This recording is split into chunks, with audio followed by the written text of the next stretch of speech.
ಹಾಲು ಕುಡಿಯೋದು ಸಾಧ್ಯ ಇದ್ರೂ ಸಹಿತ ಅದನ್ನ ಮಾರಾಟ ಮಾಡಿ ಅಲ್ಕೋ ಹಾಲು ಕುಡಿತದಷ್ಟೇ. ಏನು ಮಾಡೋದು? ಎಷ್ಟು ಛಲೋ ದ್ರಾಕ್ಷಿ ಭಗವಂತ ಕೊಟ್ಟ, ಎಷ್ಟು ಛಲೋ ದ್ರಾಕ್ಷಿ, ಏನ ರಸ ತುಂಬ್ಯಾನ್, ಅಮೃತ. ಅದನ್ನು ಓದು ಹಾಳು ಮಾಡಿ ವೈನ್ ತಿನ್ಕೊಡುದ ಅಷ್ಟೆ. ಯಾರ ತಪ್ಪು? ಮನಸ್ಸ ವ್ಯಸನಕ್ಕೆ ಬಿದ್ದದೆ. ಗುರು ಹೇಳೋದು ಇದನ್ನು ಅನುಭವಿಸಬೇಕಲ್ಲ, ಅನುಭವಿಸೋದಕ್ಕೆ ಬೇಕಾದಷ್ಟು ಚೆನ್ನಾಗಿದ್ದರೂ ಸಹಿತ ಮನಸ್ಸ ದಾರಿ ತಪ್ಪಿದೆ.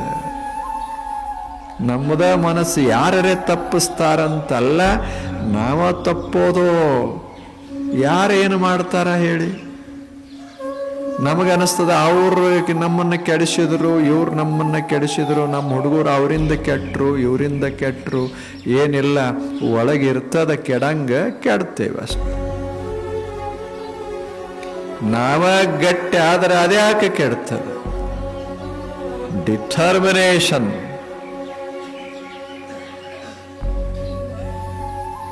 Nothing can change our decision.